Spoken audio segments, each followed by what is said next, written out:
My name's Tim, I'm an alcoholic. Hi, Tim. I'm also a member of Al-Anon. My date of sobriety is the 24th of July 1993. My first Al-Anon meeting was in September 1995. When I hear stories like I did today, and by the way, thank you to everyone who made this possible. It's got a very wonderful atmosphere and it's very well organised, so congratulations to them. But hearing people's stories, I very rarely go to meetings where stories are told. I tend to go to step meetings and so on where it's straight into the subject matter of the programme. But it's good to hear stories sometimes, and of course it induces one to think about one's own story. And I've thought a lot about my story, and I've spoken about it, of course, and done the steps on it. And the conclusion I've come to after all these years, and it's true for me, it may not be true for other people, perhaps our minds work differently. Any explanation I try to give of why I was messed up in the first place is an attempt to control it. If I understand it, I can control it.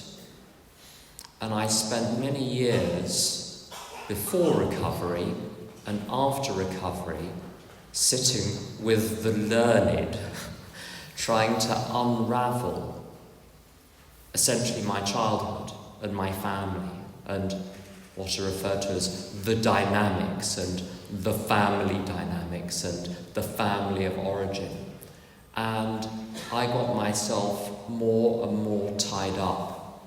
And the funny thing about AA and also Al-Anon is that at one end of the scale, there are people with the most frightful childhoods, and then there are people with perfectly ordinary childhoods who nonetheless ended up alcoholics, or nonetheless ended up, as was I, bizarrely attracted to alcoholics.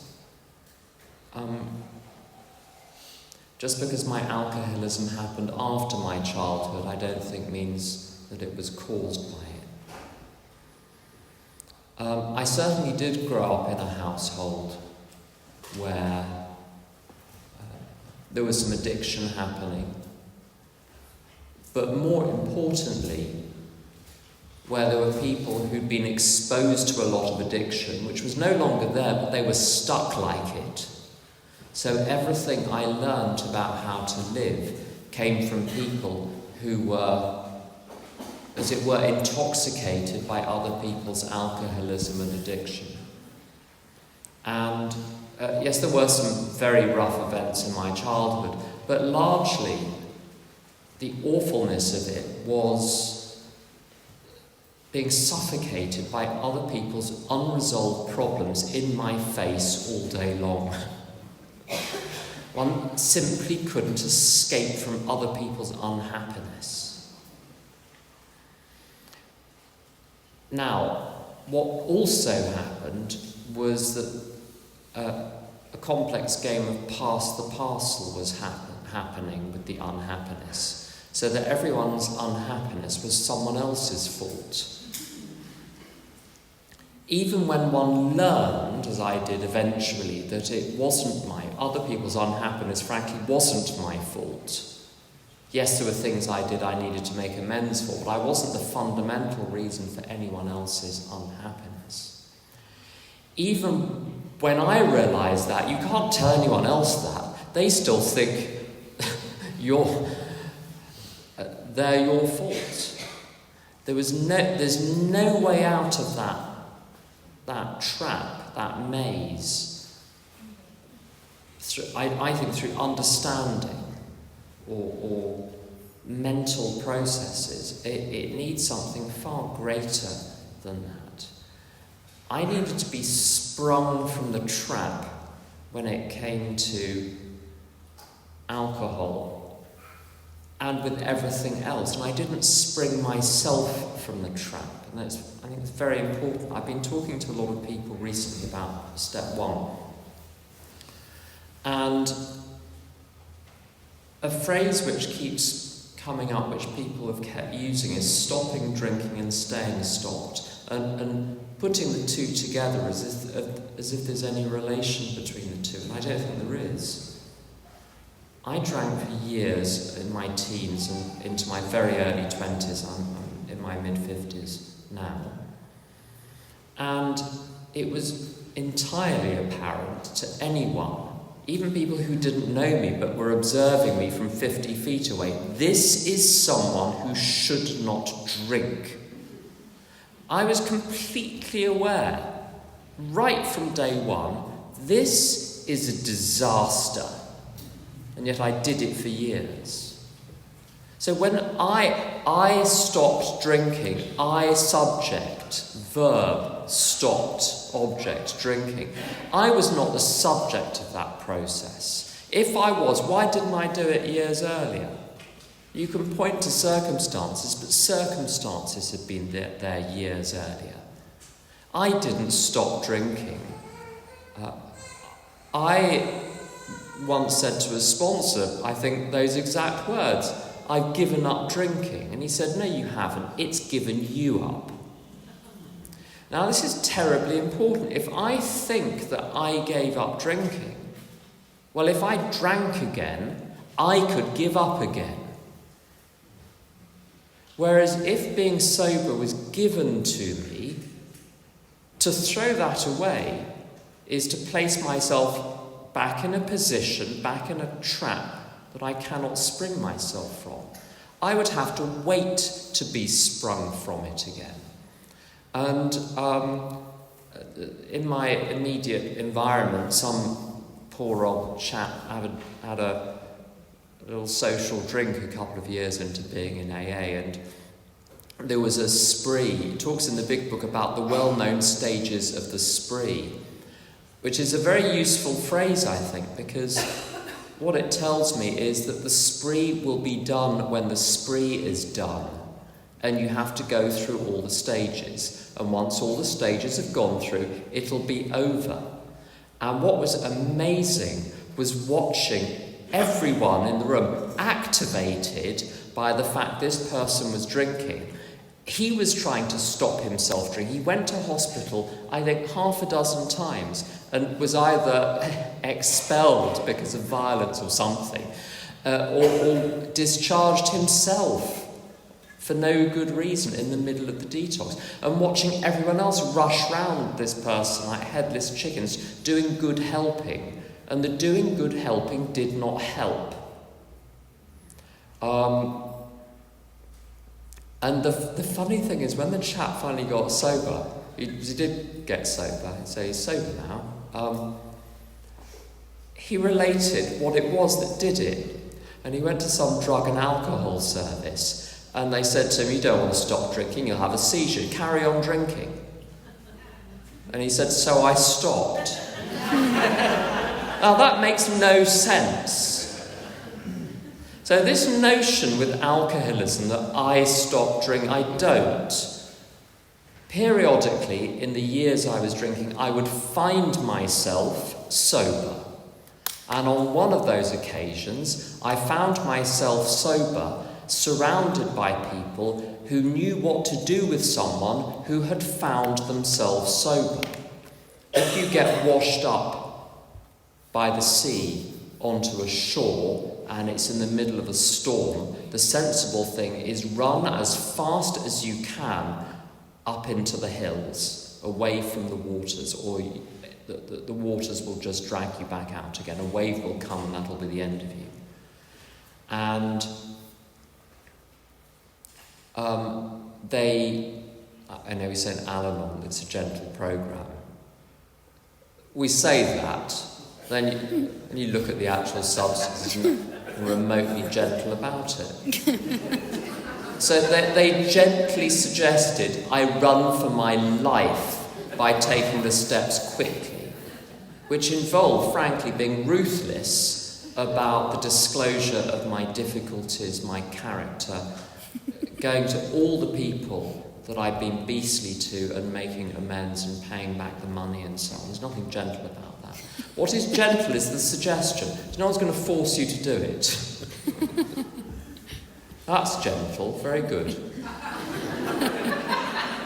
You open the box and it's full of snakes.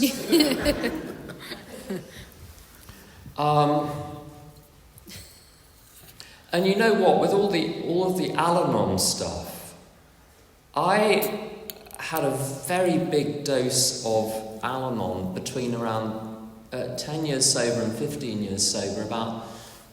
I still was going to AA meetings and doing a lot of service, but my attention was being paid in Al-Anon, and I was listening to a lot of Al-Anon stuff, and all of the primo content was coming down the tubes, really from the Al-Anon literature and a couple of people on tape, one person in particular on tapes. So I had all of the theory. And then, I mean, you can't make it up really, you couldn't script this. Up pops a delicious drinking alcoholic in my life. Delicious. Perfect, the big eyes and the long eyelashes. And it's like I know nothing. And I'm back in it straight away.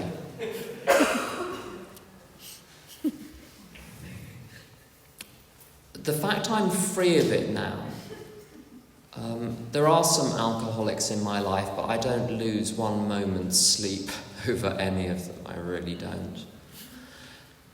Has come from a profound realization there is nothing I can do. There is no boundary I can set which will make the tiniest bit of difference. Nothing. Now, there's a line which is non-Al-Anon conference approved, so shoot me afterwards, but at least wait until this is done. Where this poet talks about saving the only life you can save, which is your own. Run for the hills is what I did with the Al-Anon stuff as well.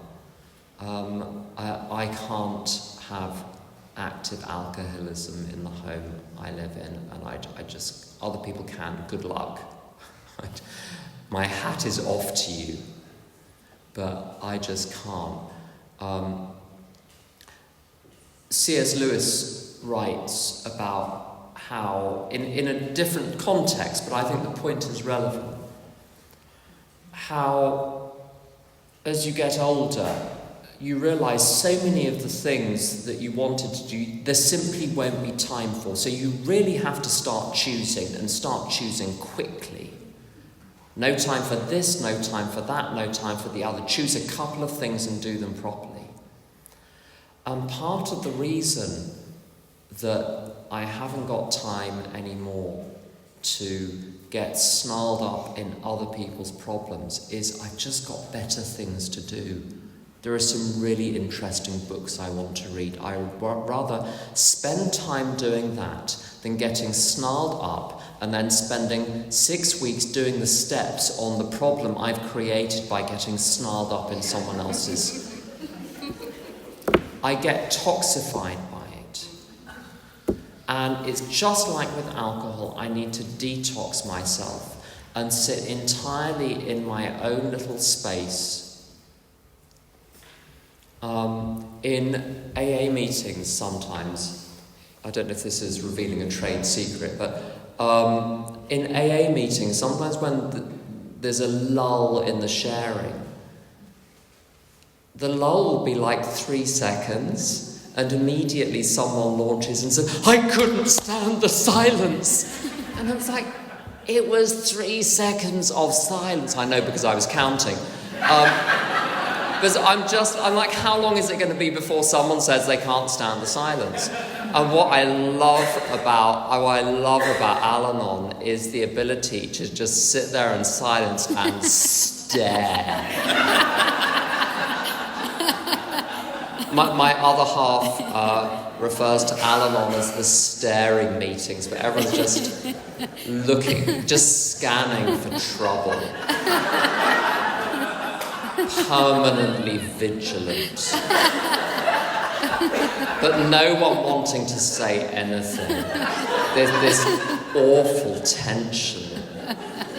But on the other hand, I think it's actually really healthy to be able to sit there in silence and have absolutely nothing happening. And part of my problem was not being able to let other people be unhappy.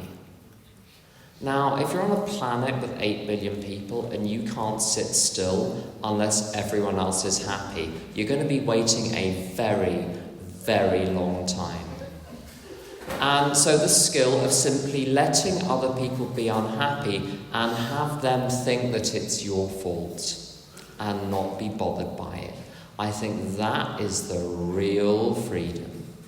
And the funny thing is, having acquired that skill, I can actually be with a drinking alcoholic or someone who is otherwise troubled and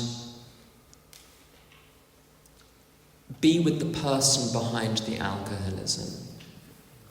And sometimes I'll choose to do that because the person, I have a connection with them and it's genuinely worth it. So hooray for AA, hooray for Al-Anon. Thanks for listening.